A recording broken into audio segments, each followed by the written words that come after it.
संत गुलाबराव महाराज के साहित्य का हो जतन, केंद्रीय मंत्री गडकरी का कहना। मादान पहुंचकर किया प्रज्ञाचक्षु का पूजन और दर्शन। प्रज्ञाचक्षु संत गुलाबराव महाराज के ज्ञान साहित्य का जतन नई पीढ़ी के लिए बड़ा उपयोग में रहेगा। महाराज जी ने विस्तृत साहित्य विवेचन किया है। उनकी 130 पुस्तकें समाज के विविध भागों और बातों पर सूक्ष्म दृष्टि डालती है। इसलिए तकनीक का उपयोग कर साहित्य जतन का आह्वान केंद्रीय मंत्री नितिन गडकरी ने आज दोपहर अमरावती के चांदूर बाजार स्थित मादान में किया। वे चांदूर बाजार के मादान में समदृष्टि क्षमता विकास और संशोधन मंडल तथा श्री संत गुलाबराव महाराज संस्थान द्वारा आयोजित दिव्यांगों के सत्कार व सक्षम कार्यक्रम को मार्गदर्शित कर रहे थे। संत साहित्य के अध्ययनकर्ता प्राचार्य डॉक्टर अरविंद देशमुख, सक्षम के अध्यक्ष एडवोकेट विजय सिंह मोहता, गुलाबराव महाराज संस्थान अध्यक्ष अरविंद मोहोड़, सचिव साहेबराव मोहोड़, जयप्रकाश गिल्डा आदि मंचासीन थे। केंद्रीय मंत्री गडकरी ने कहा कि जन्मांध रहने पर भी संत गुलाबराव महाराज ने विश्व को चकित कर देने वाली साहित्य रचना की।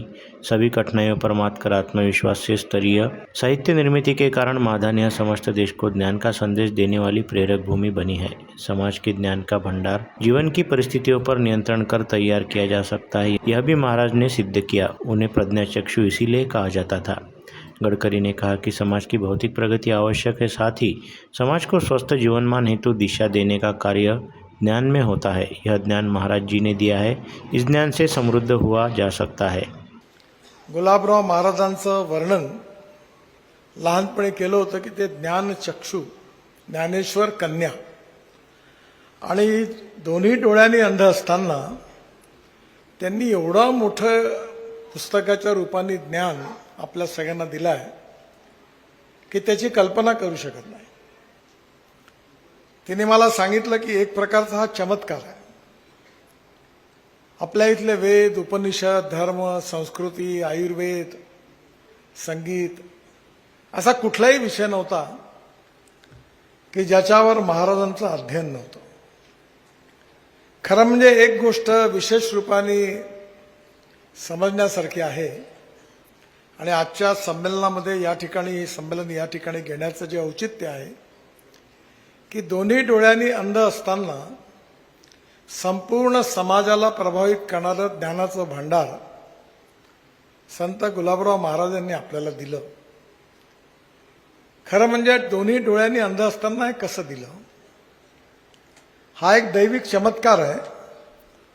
पण त्याचबरोबर जर असं ठरवलं एखाद्या व्यक्तीने तर अध्ययन करत असताना कितीही कठीण प्रश्न आणि समस्या असतील तरी त्यावर मात करून आपल्याला विजय मिळवता येतो आणि आपण त्या दृष्टीने पूर्णपणे समाजाला मार्गदर्शन करू शकतो।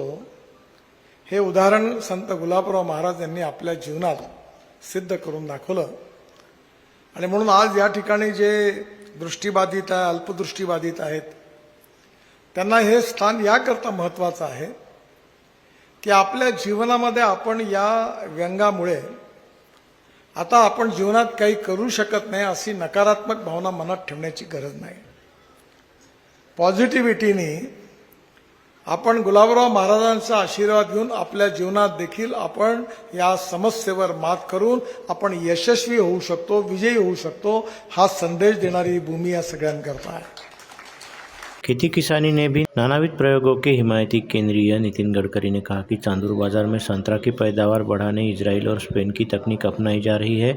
तंत्र ज्ञान का उपयोग किया जा रहा है। उन्होंने कुछ माह पहले क्षेत्र के किसानों को यूरोप टूर का उल्लेख कर यहाँ का मीठा रसीला संतरे का उत्पादन अगले कुछ वर्षों में कई गुना होने का दावा किया। केंद्रीय मंत्री गडकरी का महिलाओं ने कुमकुम तिलक लगाकर और आरती उतारकर स्वागत किया तथा संस्थान के पदाधिकारियों ने उनका आदरपूर्वक सत्कार किया।